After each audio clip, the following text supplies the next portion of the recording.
Hola gente, soy Arturo, bienvenidos al canal. Hoy iniciamos una nueva serie dentro de los vídeos del canal que he decidido llamarla Apéndice N 2.0.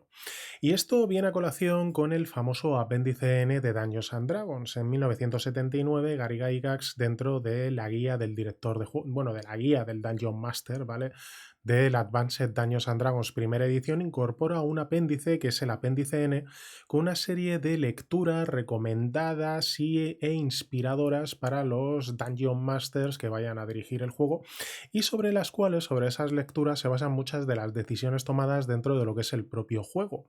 Estamos hablando de libros como El Señor de los... Bueno, la trilogía del Anillo, El Señor de los Anillos, Stonebringer de Michael Moorcock, Fafnir el ratonero gris de Fritz Lieber, las historias de Conan de Howard, de Robert E. Howard, algunos libros de Lovecraft, algunos tal, ¿no? Es decir, toda una serie, por ejemplo, La espada rota de Paul Anderson, ¿no? Bueno, simplemente por mencionar unos cuantos, ¿no?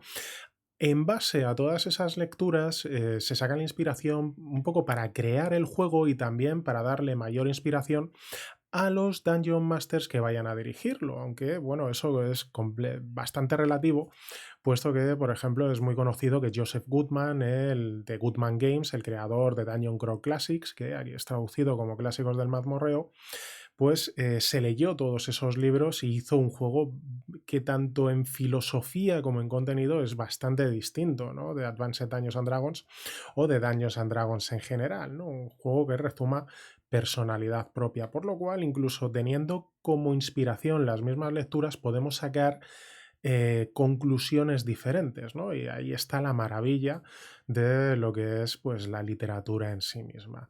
Bueno, yo tengo la intención de ir trayendo aquí en esta nueva serie de vídeos al canal una serie de lecturas recomendadas en el caso de que fuese a hacer un juego de rol, ¿no? En el caso de que hoy me tuviera que plantear crear el primer juego de rol y tuviera que hacer un apéndice N con la serie de lecturas que yo recomendaría, ¿no? Como lecturas inspiradoras y educativas a la hora de dirigir ese juego y en las que se hubiese inspirado, realmente pues serían esta colección de libros que os voy a traer de una forma así bastante resumida, en forma de pildoritas, ¿vale? Tampoco vamos a explayarnos mucho, ¿no? Sobre cada uno de los libros, pero sí pequeñas recomendaciones que yo creo que son realmente interesantes a la hora de pensar en diseñar un juego, a la hora de pensar en cómo dirigirlo, incluso de cómo ir construyéndolo. Y no podía empezar esta serie de vídeos sobre un nuevo apéndice, el neoapéndice N, ¿no? O el apéndice N 2.0, como lo llamo, ¿no?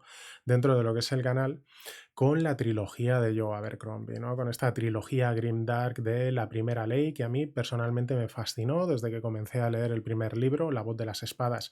Me quedé completamente enganchado a esta trilogía y que desde luego encuentro que tiene puntos muy favorables y puntos muy recomendables a la hora de pensar en crear, en construir un juego de rol.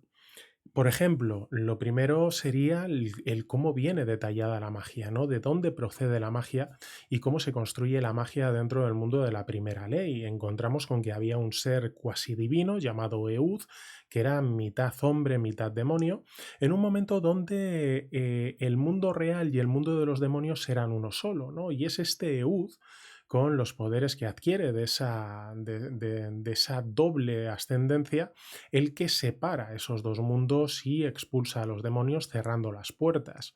A partir de ahí tiene 4 hijos, que son Juvens, Canedías, Glustrot y Bedes, a los cuales les lega su arte. Les lega a Juvens la magia, a Canedías la forja o la creación, a Bedes el contacto con el mundo de los espíritus, y a Glustrot no le cede el conocimiento de los demonios, puesto que instaura, una vez que cierra esas puertas, una vez que expulsa a los demonios y separa esos dos mundos, instaura 2 leyes. La primera ley, que es no tendrás contacto con el otro mundo, es decir, con el mundo de los demonios, y la segunda ley, no comerás carne, que, bueno, pues lo de comer carne es algo a lo cual te incitan los demonios para entrar en contacto con ese mundo, por lo cual realmente más que 2 leyes podrían ser una o una con un pequeño apartado, ¿no? Un poco más.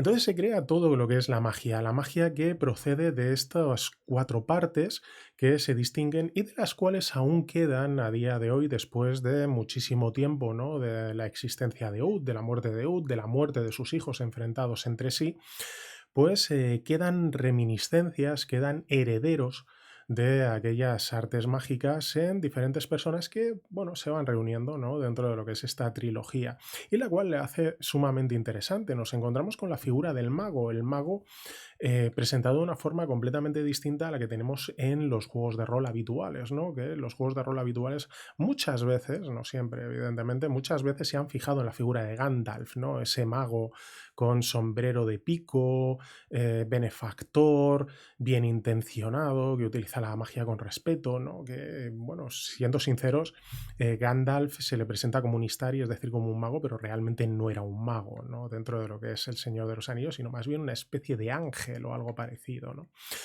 Sin embargo, aquí tenemos un mago que es completamente distinto a esa figura bienhechora que muchas veces estamos acostumbrados a ver en el resto de literatura, sino aquí es una persona cruel, es una persona egoísta que teniendo tanto poder como tiene, mira por encima del hombro al resto de seres, ¿no? A los cuales comprende que o entiende que son niños a los cuales tiene que guiar porque ellos solos, por sí solos, pues no van a ser capaces, ¿no? Esto tiene mucho más sentido cuando encontramos a alguien que es capaz de volar, hacerse invisible, tirar bolas de fuego o cosas así, ¿no? Como hacen los magos. Realmente el endiosarte, ¿no? El desarrollar tu ego y tu vanidad debería ser algo más habitual que lo que estamos normalmente acostumbrados a ver en los juegos de rol. Por ahí la magia me parece interesantísima y creo que es algo muy extrapolable a lo que sería un juego de rol más hecho en la actualidad, ¿no? En ese tipo de estilo más grimdark que fantasía. También tenemos otro de los protagonistas dentro de esta trilogía, protagonista principal, como es Logan Nueve Dedos. Logan Nueve Dedos, que sería la imagen perfecta de lo que es un bárbaro, ¿vale? Más que un guerrero, un bárbaro. Y un bárbaro en el sentido de utilizar eso que se le ha dado a llamar, esa habilidad especial, esa capacidad especial que se le ha dado en llamar rabia, ¿no? Dentro de, sobre todo, los juegos como Dungeons and Dragons, ¿no? Que simplemente parece dentro de estos juegos que cuando se activa esa capacidad, esa rabia, se invoca esa rabia, pues simplemente es un interruptor que se pone en on, ¿no? Off, on, y que pues simplemente pues actúas tal, consigues esos bonos y te olvidas. Mientras que aquí encontramos un ser que cuando entra en ese modo rabia, en ese modo berserker, ¿no? Pues realmente está poseído por un espíritu que le lleva a no distinguir entre amigos y enemigos, ¿no? Se convierte en una auténtica trituradora de carne, tal y como demuestra en el último libro, el último argumento de los reyes, cuando se enfrenta al rey del norte y poseído por ese espíritu, por esa rabia, pues realmente no distingue, ¿no? En la última batalla incluso acaba matando a un infante que estaba de su propio lado, ¿no? Al hijo del norteño este Ifail, ¿no? Algo así, era el bendecido por la luna.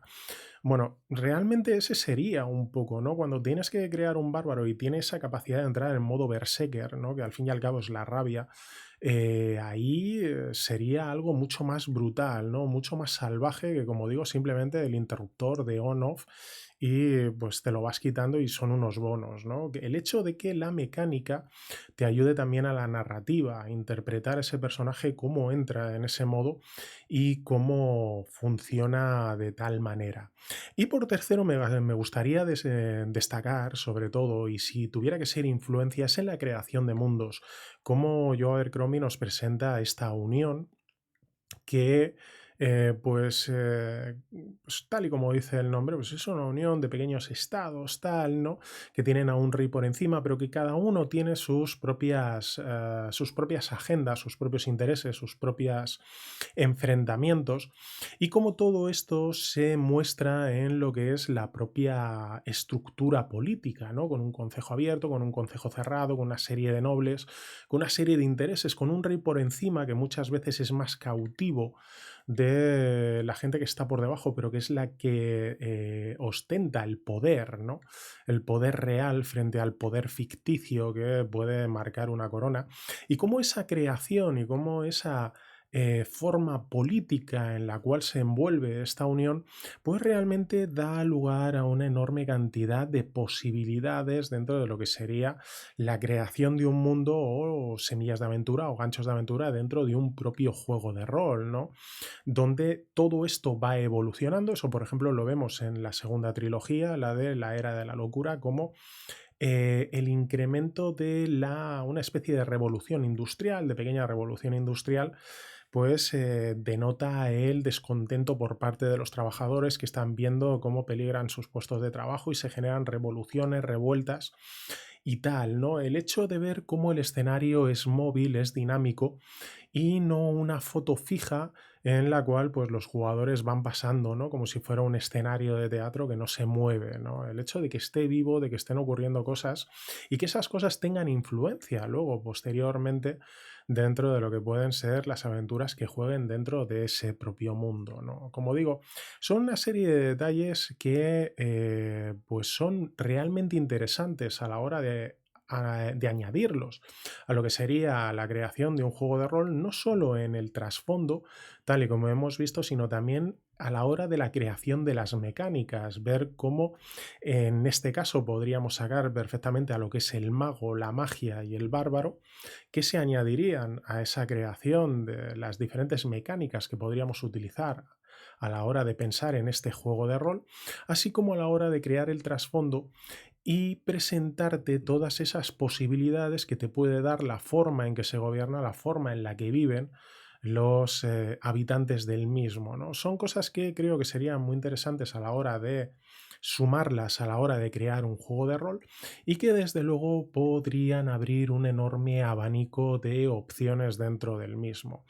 No sé qué pensáis, si habéis leído esta trilogía, si os gusta el autor, si realmente creéis, ¿no?, que tiene posibilidades de ser incorporado, si es jugable, ¿no?, o roleable, ¿no?, en ese sentido, como un juego de rol. Yo, desde luego, si tuviera que crear ese apéndice N, ¿no?, que vamos a ir creando poquito a poquito, desde luego con vídeos que vamos a ir haciendo cada cierto tiempo para ir trayendo unos cuantos libros, ir mostrándolos y explicándoos por qué creo que estaría muy bien añadirlos a la posible o futura creación de un juego de rol como material pues educativo e inspiracional a la hora de crear ese juego de rol. Y desde luego no podía abrir esta sección sin traer esta trilogía de la Primera Ley, que me parece fantástica. Si no la habéis leído, os la recomiendo enormemente y que creo que tiene tantas cosas buenas para aportar a un juego de rol, como digo, no solo en el trasfondo, no solo en la creación de mundos, también en la creación de las clases jugables a la hora de utilizarlo, emplearlo y diseñarlo. No sé qué os parece, si lo habéis leído, como digo, dejádmelo abajo, comentadme qué os ha parecido y si os gusta esta nueva sección y la veis posibilidades. Estaré atento. Cuídense mucho, sigan jugando y nos vemos en el siguiente vídeo. Saluditos.